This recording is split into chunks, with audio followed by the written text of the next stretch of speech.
السلام عليكم. كم مرة عدى على كل واحد فينا أشخاص أول ما بتشوفهم كنت بتسأل سؤال: إزاي الشخص ده ما وصلش للمكانة العالية أوي دي؟ إزاي الشخص ده ما استغلش إمكانياته ووصل للمكانة الجامدة أوي دي؟ إزاي الشخص ده ما استغلش موهبته وما بقاش مثلا فنان مشهور أو لعيب كورة مشهور، بيزنس مان مشهور، مش لازم مشهور يعني دكتور ناجح، زي ما بقاش أقوى مهندس، أقوى محامي، زي ما استغلش إمكانياته دي إن هو بقى الشخص الناجح أوي ده. أنا النهاردة جاي أجاوبكم على السؤال ده، وموضوع الفيديو بتاع النهارده هو الويستد بوتنشال. ايه الويستد بوتنشال ده؟ هو الشخص اللي عنده الامكانيات والقدرات والموهبه، ممكن كمان الظروف اللي حواليه تكون مساعداه ان هو يكون ناجح جدا في مجال هو فيه وما بيوصلش لاي حاجه فيه. كمان ممكن يكون عمره المهني فيه بيخلص بدري بدري، بيشطب بدري بدري فيه. طيب ايه اللي ممكن يخلي شخص يوصل لنقطه الويستد بوتنشال ده؟ اول حاجه انا هتكلم عن الحاجات اللي في ايد الشخص اللي بسببها وصل للنقطه دي، مش الحاجات الخارجيه. يعني مثلا ان هو ما يكونش منضبط، ما عندوش ديسبلين، مش بيعرف يركز في حاجه وينضبط فيها. ده اول حاجه ممكن تخليه ما يحققش حاجه في المجال اللي هو فيه. تاني حاجه التشتيت، هو يكون شخص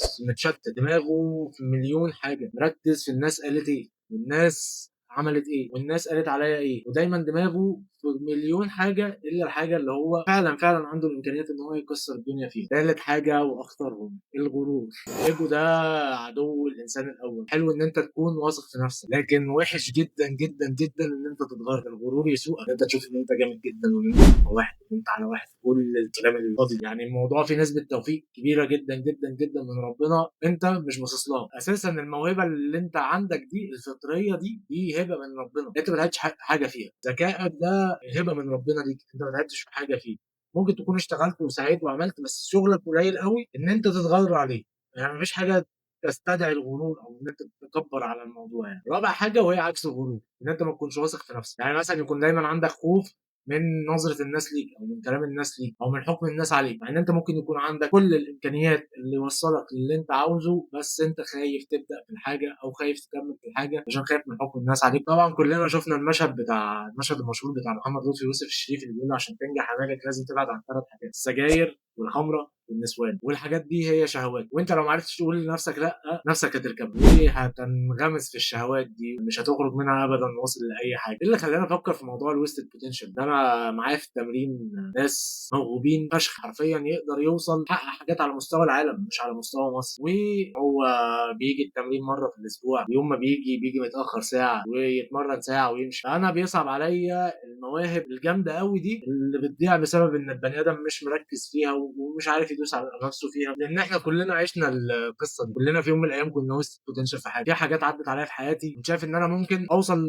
لمراتب عاليه قوي فيها، بس ضعف انضباطي وقله تركيزي وكل الكلام ده طبعا اثر عليا ان انا ما كملتش فيها. لو انت شخص مر بان انت كان عندك حلم في حياتك والباب ده اتقفل بسبب مثلا تقصير منك في حاجه او ايا كان السبب، خليه دايما في دماغك ان مفيش باب بيتقفل غيره بيتفتح قدامه ألف باب. ما تبصش على الموضوع ده ان دي نهايه الدنيا، ما تبصش على النقطه دي ان دي كان حلم في حياتك وانت ما حققتوش، فانت بالنسبه لك الموضوع انتهى وانت فشلت. ما دام الباب ده اتقفل فربنا سبحانه وتعالى قفله لسبب، انا متاكد ان هو فتح لك قدامه ألف باب. ألف باب احسن من اللي انت كنت فيه. بس اهم حاجه ان انت تكمل وتستسلمش الاحساس الوحش اللي بيجي مع عدم تحقيقك لحاجه انت كان نفسك فيها وانت عارف ان انت كان ممكن تكسر الدنيا. لو حد عنده قصه ايا كان عاشر شخص كان ممكن يوصل لحاجه جامده وما وصلش، او هو نفسه حصل معاه كده، يا ريت يحكي لنا في الكومنتات. وسلام عليكم ورحمه الله وبركاته.